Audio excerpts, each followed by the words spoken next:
Um, so they are, that is one of the four ashramas. Whereas Gramedi is basically when husband and wife are living together and mostly indulged in material sense gratification or material welfare, like Prabhupada is elaborating in the purport.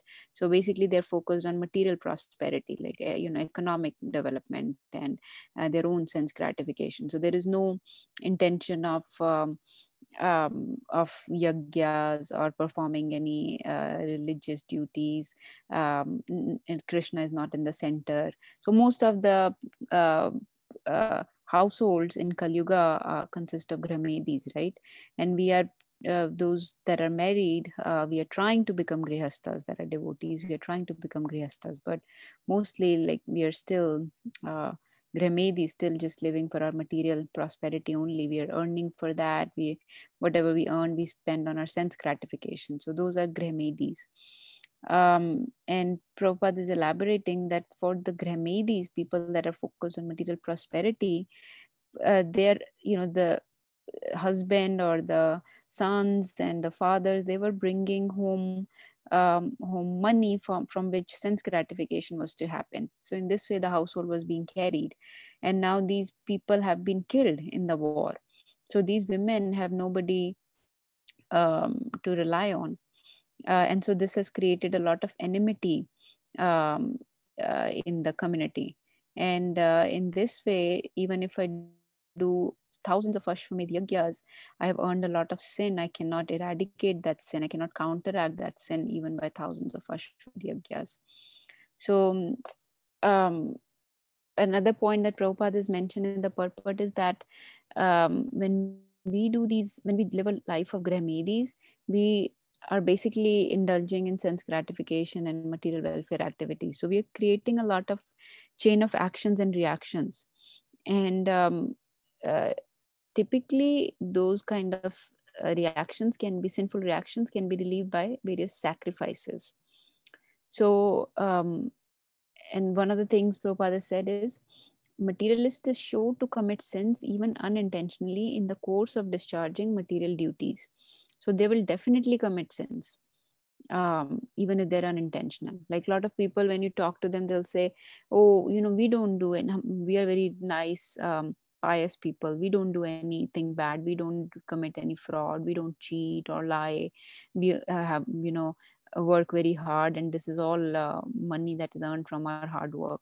So we are very um, good people. We don't need to do any sacrifices or yagyas. We don't need to really be praying or chanting or anything, because we don't do anything bad at all. We have not earned any sins." But Prabhupada is saying that even unintentionally in the course of discharging your duties, many things will happen that are not, that we don't think are sins, but they are actually, we are creating a lot of sinful reactions. And so yajna is definitely recommended to get rid of these sinful reactions. And we know that the yajna for this age is Harinam Sankirtan, chanting of the holy name. And so everyone should be chanting, even if they think they are not doing anything. Well, first of all, nobody knows how many sinful reactions they have generated in previous lives, but even in this life, unintentionally also, we are generating a lot of actions and reactions. That is the way of work or karma, Prabhupada is saying.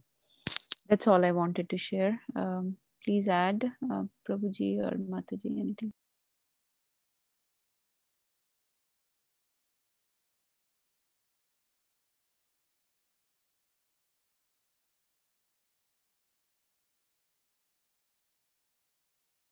Thank you, Mataji, for sharing. You explained really very nicely, and you explained the whole shloka. Thank you.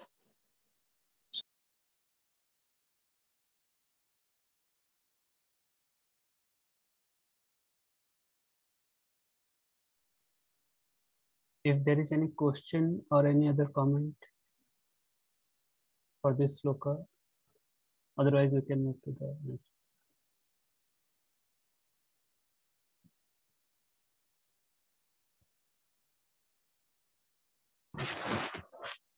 Can I move to the next one? Yes, Prabhuji.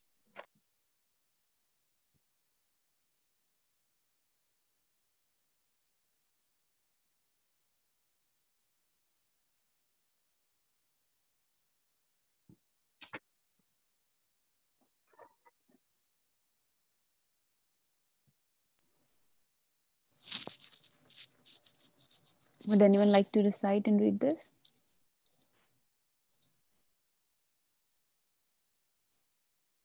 I can try, Mataji.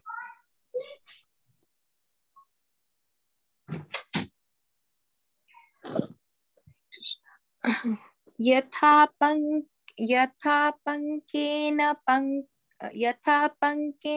पंकाभ्य यथा पंकेन पंकाभ्य सूर्यावासूराकृतम् सूर्यावासुराकृतम् भूतहत्यां तथैवैकाम् भूतहत्याम् नायग्निर्मार्ष्टुम् अर्हति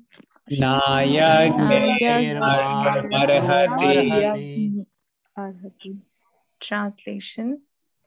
As it is not possible to filter muddy water through mud or purify a wine-stained pot with wine, it is not possible to counteract the killing of men by sacrificing animals. Purport.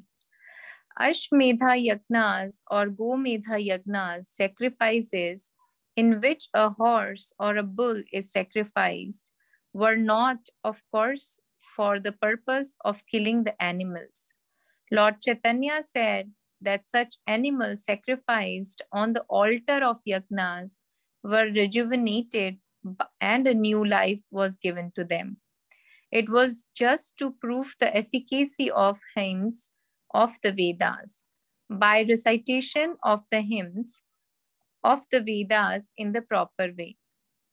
Certainly, the performer gets relief from the reactions of sins. But in case of such sacrifices improperly done under inexpert management, surely one has to become responsible for animal sacrifice. In this age of quarrel and hypocrisy, there is no possibility of performing the yagnas perfectly for want of expert brahmanas who are able to conduct such yagnas. Maharaj Yudhishthira therefore gives a hint to performing sacrifices in the age of Kali. In the Kali Yuga, the only sacrifice recommended is the performance of Hari Nam Yagna, inaugurated by Lord Sri Chaitanya Mahaprabhu. But one should not indulge in animal killing and counteract it by performing the Harinam Yagna. Those who are devotees of the Lord never kill an animal of self-interest. And as the Lord ordered Arjuna, they do not refrain from performing the duty of Kshatriya. The whole purpose, therefore, is served when everything is done for the will of the Lord. This is possible only for the devotees. Thus end the Bhakti Vedanta purports of the first canto, 8th chapter of Srimad Bhagavatam, entitled Prayers by Queen Kunti and Parikshit Saved. Hare Krishna. So in this, as Mataji in previous verse explained very nicely, like it is not possible to filter muddy water through mud or to purify a wine-stained pot with wine. So the same way, these Ashmedha Yagyas or this Gomedha Yagyas in Kali Yuga cannot be performed after killing, these sacrifices cannot be done for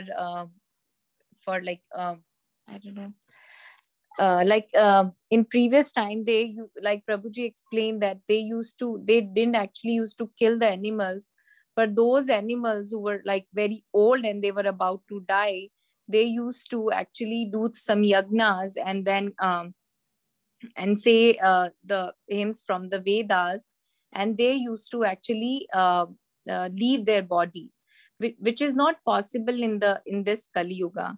So the only way here in this Kali Yuga is to as yagna is a Harinam yagna, which is given by Lord Chaitanya. So some people in like Grihimedi in previous verse explain that they do some activities, they do some sins, and then they think that they can do some karma kanda, they can perform some yagnas, they can do this dan dakshina, and all that stuff can actually counteract their sins. But that is not fact. It is not possible in the Kali Yuga. And so the sacrifices of animals in Kali Yuga is not at all recommended.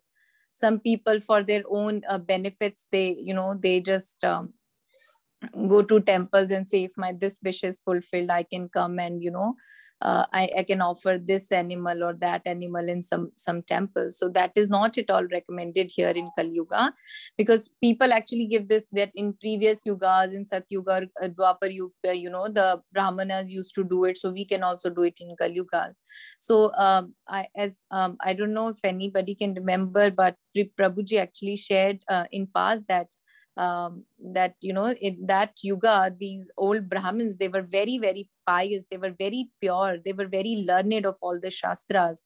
So just like this mention here is, it was just to prove the efficacy of the hymn. So they used to actually say those hymns from Vedas, and those animals actually used to like leave their bodies, but they were given a new life that was not in the counteract of any sin or anything else. But comparing that with this yuga is not at all right thing. So this should be stopped, like animal killing for self-interest should be stopped.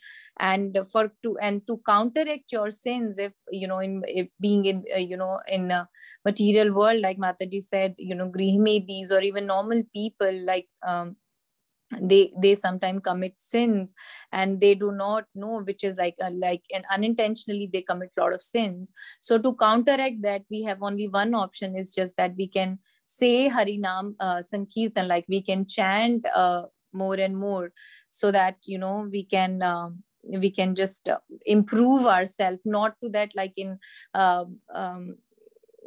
like we read I forgot 10 offenses in the beginning of chanting. We say in there and in those one of them is there you cannot commit sins on the name of Harinam.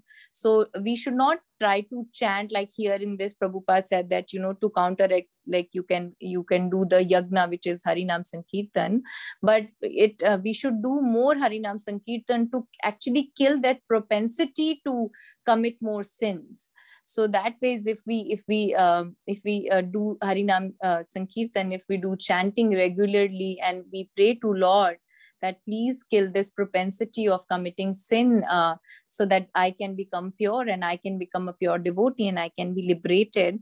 So that should be the intention behind this chanting.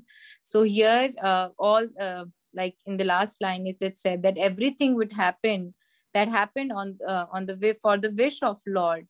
So they do not refrain from performing the duty of Kshatriya.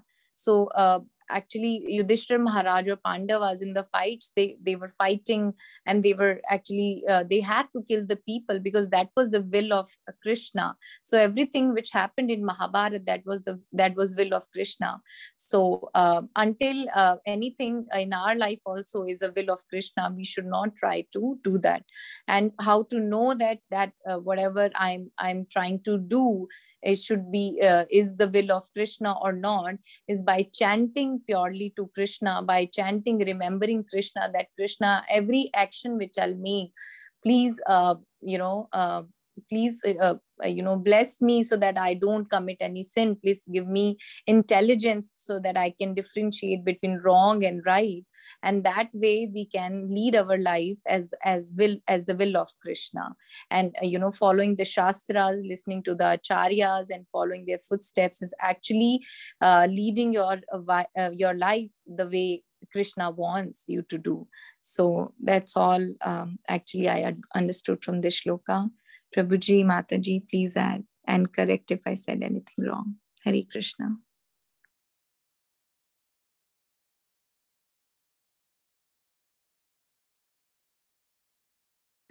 Hare Krishna. And Pranam all the devotees, all gracious Prabhupada. Hare Krishna, Prabhuji.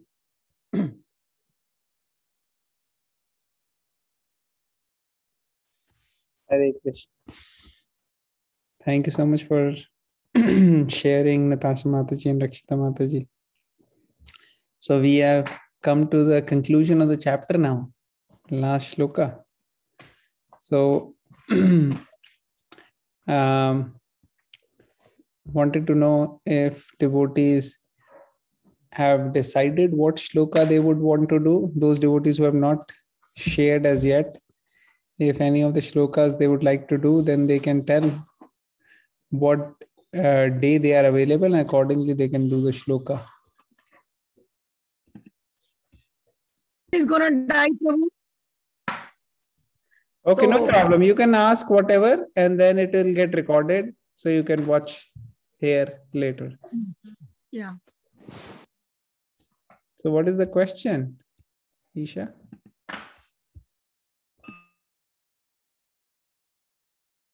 Hare Krishna. Did the phone already die? We cannot hear you, Mataji. Either the network is not good or something. I think the phone died. Okay, no problem. Anybody else wants to share anything in the meantime? Any questions, comments, or any points? Okay, so you know how you were talking in the last chapter on where the brahmanas were like sacrificing the animal and all? How do they get like reborn if they're brahmanas when they're like praying and praying every single day? Yeah, so here what they're telling is when the yajna is happening, when the sacrifice is happening, do you know what they were doing? They were having certain powerful mantras. And when they were chanting the mantras, when they were chanting these powerful mantras, just by chanting of the mantra, there'll be an animal standing there. And that animal will actually die. And when the yajna is over, then just by chanting the mantras, that animal will be born again, and this time that animal will be born in the sense that the animal will become alive. And he'll be much younger actually, and more youthful, energetic, and he'll get spiritual benefit. If you can do this, that means the yajna which you did is having the potency and the power. Otherwise, if you could not do this, that means your mantra chanting and your potency is not that much. That is how it was tested, whether you are doing it properly or not. Does it make sense? So they had the power, these mantras. Wait, but didn't you say that the brahmanas got reborn? Not brahmanas, the animal. Oh, I thought you were talking about the brahmanas. I'm sorry. No. But I also understand what you were talking about the animal and stuff. Yeah. Brahmanas do these things, and then if they do properly, then they are able to stay advanced. They are able to get all the powers and everything. So that is the idea of Brahman. And of course, when they leave their body, the next life of the Brahmanas is in higher planets or in the spiritual world. That is the point. Prabhu, I have a question. Prabhu, I have a question.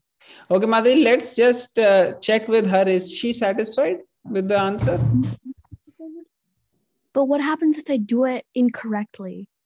If they do incorrectly, then the animal will not be born, and that means they are not true Brahmins now.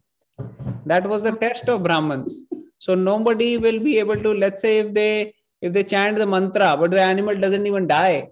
So that means there no power in their mantras. It's useless. Oh, so they have to work harder? They had to chant mantras in such a way that the animal dies, and then animal is alive again. Okay. Yeah. Thank you. I'm Thank done. you. Yes, Mataji. Now, I didn't get this one thing, like if the animal died and then it's reborn, so the reborning part was just for the like to have a fresh meat kind of thing.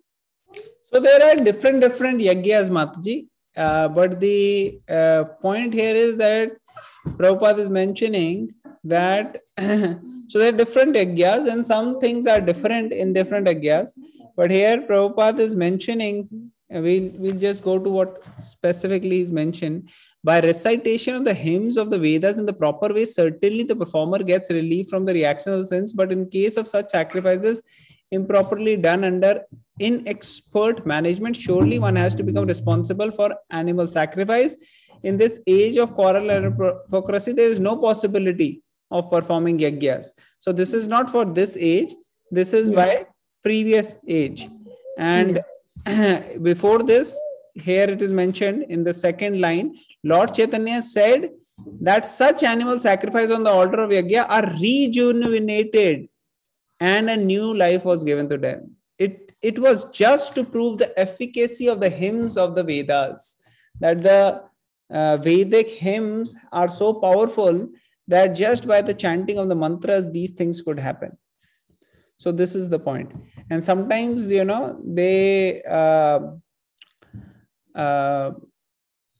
there was a debate, for example, if you read teachings of Lord Chaitanya book, in that it is given in detail how sometimes people misunderstand this animal sacrifice or animal killing. They think, okay, they can kill animals, but it is actually not true, because they were very, very powerful mantras, and those Brahmins who were trained in these, only they could do these sacrifices. Otherwise, even one mantra, if that is not recited and spoken properly, then you will fail the whole yagya. So it was very, very difficult process. And there are many yagyas like this, which were being conducted. And in very few of them, there is a talk about animal sacrifice. So in those in which there is a talk about animal sacrifice, in that it is talked about that how the animal will actually get a youthful body. Does it make sense, Madhuri? We can't hear you. Yes, Prabhu. So, Prabhu, at the end, when the animal get more youthful, do they just leave the animal out, or do they kill the animal? No. When it's youthful, why will they kill? The killing has happened during the yagya only. Okay. Not once they have become youthful. Once they have become youthful, that is good. Okay? Okay. Yeah. The killing is happening before only. Before only. Okay. Yeah. But like, why would you want the animal to become youthful? Aren't you just like making it live in more misery? Why can't they just let it die and then be reborn as something? So there are different yagyas. The idea is that the animal will get a better body in future and at the same time get the benefit of the spiritual yagya this time. So eventually, when the animal dies, he gets or she gets a very, very spiritually advanced body. It is even said that they goes to to higher planets from where they can go to spiritual world. Okay, Prabhuji. If you read teachings of Lord Chaitanya book, it will be more details will be given there. Yeah, Prabhu. And Chaitanya Charitamrita, of course. Yeah. Okay. Any other questions anybody has? Yeah, I actually have another question. Yes, please. So why is it a sin to kill an animal? Aren't we like taking it out of its misery? No, we are actually making ourselves miserable when we are killing animals, because killing animals the way they're killing these days is giving them pain. Have you seen any animal being killed?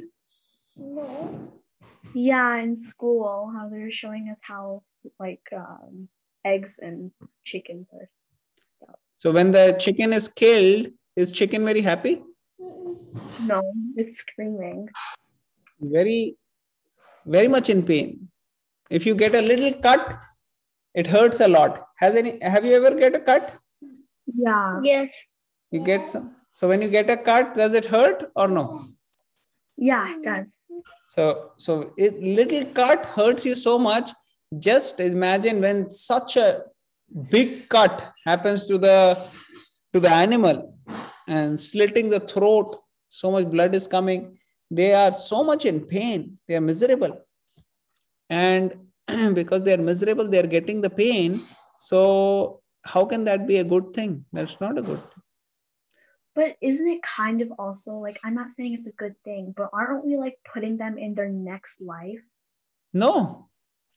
Who are we to put somebody in next life by giving pain? I mean, what if somebody says, okay, I'll come and kill you and give you a better next life? Right? It's guaranteed. Yeah, it's not guaranteed you're going to have a better life. How do you guarantee that the animal is going to get a better life? Can you guarantee? No. So then why? Why you are killing? If you kill the animal, then you are causing pain. The same pain will come to you. So what happens next life? The person who is killing becomes the animal, and the animal becomes the person, and the animal who has become the person now will kill the person who had killed him in the previous life. But won't that chicken who got reincarnated into a human die? Yeah, if you cut a chicken, the chicken will become you. But wouldn't they also get And you will become a chicken. That can happen. So therefore, we should not take a risk of killing anyone. But won't they get like the same misery as well? So it's kind of like a cycle. If you want to relieve their misery, then you give them prasad. Like let's say you have an animal, you give them prasad. If the prasad they will eat, then there is a guarantee that they will go to higher birth. Not by giving them pain. You see what I'm saying? Who wants to be in pain? Nobody. Nobody wants to be in pain. So why to cause pain unnecessarily to somebody? Very wrong. You give them prasadam, nicely treat them, chant Hare Krishna to them, then they will get higher birth. So like if you have a pet, give them prasadam and then if you have a pet, that could be dangerous. Because if we die and we are thinking about the pet, then next life we will become that pet. Yeah. If we are thinking of dog and we can become dog next life. And dog, what if we become dog not in the US but in India or in China? You know how they treat dogs in China? How? Do you know, Isha? poorly. They horribly treat. They kill the dogs. They kill the dogs and eat the meat of dogs. In Korea, in China, they do all this. So very dangerous to become a dog. But if you have a pet and you think about dog, next life you can get a dog. Don't want to take a risk. So we respect the pets from a distance. We give them prasadam if somebody else has pet, or we can have them play kirtan. But we don't want to have pets thinking about pets in our mind. We want to think about Krishna in our mind. We think about Krishna, then there is a good chance next life we can be with Krishna. But what if you What? But what if you chant every single day, like maybe 1 or 2 rounds, but when you die, you still think of like your pet? Does that mean you're gonna? So therefore, when you chant 1 or 2 rounds and slowly increase it so that you can remember Krishna all the time. So then let's say you are falling and then you immediately think of Krishna. You don't think of, some wrong things. Think of some God. Think of God, Krishna. Any God. Krishna is the only God. There is only one God. Ram. Ram is same. Krishna, Ram is same. Thank There are you. same people with different names. So does it answer your question, Isha? Yeah. So Natasha Mataji, Raksha Mataji, Sushant Prabhu, you want to add something to all the beautiful questions Isha is asking?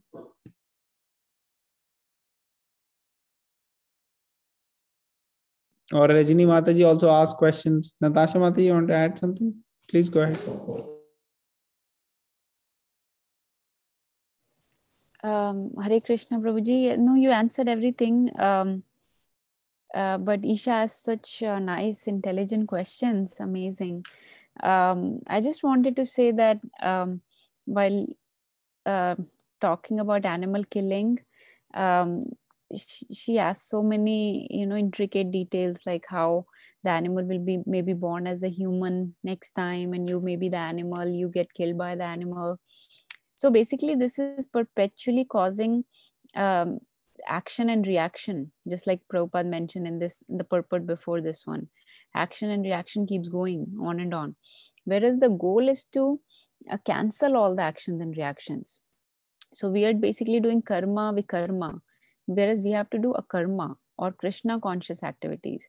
So killing an animal is not a Krishna conscious activity. We have to increase more and more of our Krishna conscious activity so that this chain of action and reaction can be stopped, not only for us, but for others also, including animals. Why do we want to kill somebody and then they take birth later on? We are suffering, then they will also do violence of killing that another animal, and it'll keep going on and on. So perpetually we'll be stuck in the cycle of birth and death, including the animal. So the best thing is let them be, let Krishna decide when they have to die. Everybody has their breaths decided according to their own karmas and karmas. We don't have to distort our karmic reactions in the name of helping another creature. So it's like in Bhagavad Gita, Krishna says that soul never dies or kills, right? And people distort that to say, okay, so soul doesn't die, meaning that I can kill somebody easily. That is a very distorted way of looking at Bhagavad Gita. Similarly, we cannot say, oh, okay, animal is going to get a human life next time. If I kill it, so let me kill the animal. That is a very distorted way of applying that knowledge. So that is a very whimsically using the knowledge. We have to just do spiritually conscious activities, Krishna conscious activities, according to the injunctions of the scriptures. And scriptures do not recommend whimsically killing another creature who's also a part and parcel of Krishna. So they're all children of God. And by hurting them, we are hurting Krishna. Very bold. Thank you, Mataji.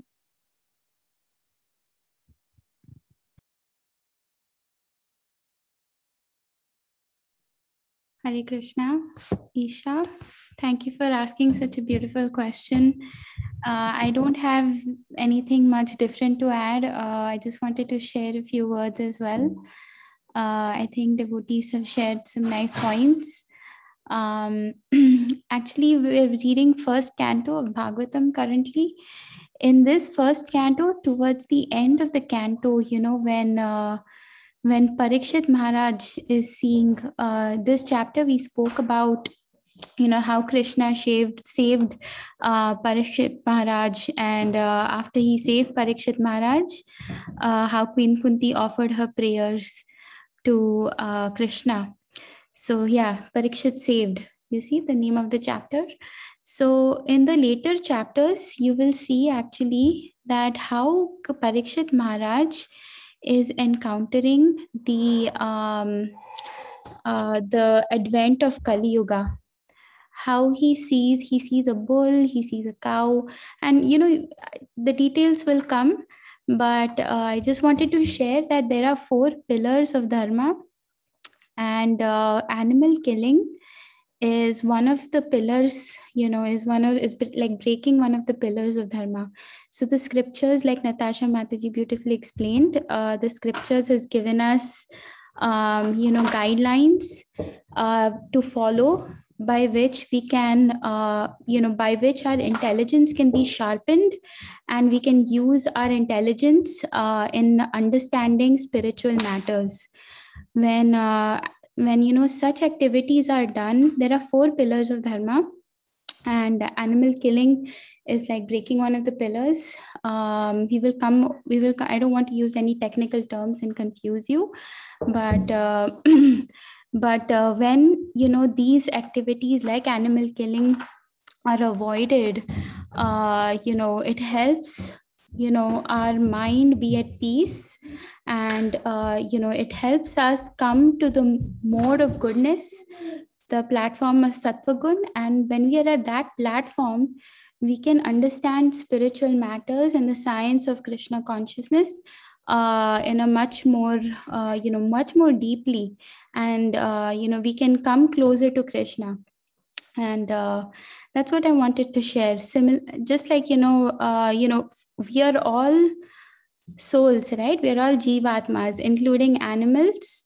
So in Krishna's eyes, if we are killing another jivatma, will he be very happy with that? It's like killing 2 siblings having quarrel amongst each other and killing each other. That is not very good. Will your parents be happy if something like that were to happen?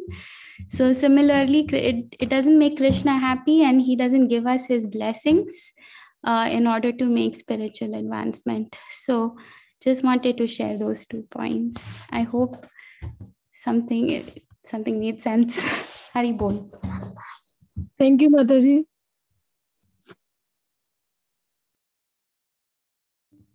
Hare Krishna. Amazing, Isha. Great job. So one thing which I really admire about Isha is she always asks questions. So asking questions is a sign of, who will tell? Asking question is a sign of? Intelligence. Yes. So that means Isha is very Intelligent, no doubt. very good. 3 times Hari Bol for Isha. Hari Hari Bol. Bol, Hari Bol, Hari Bol. Thank you.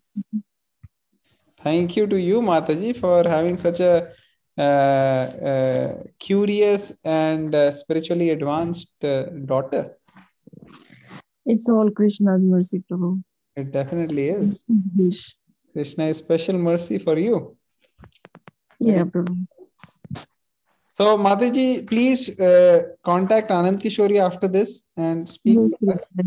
And then we will decide. For now, we'll conclude here for today and we'll continue tomorrow.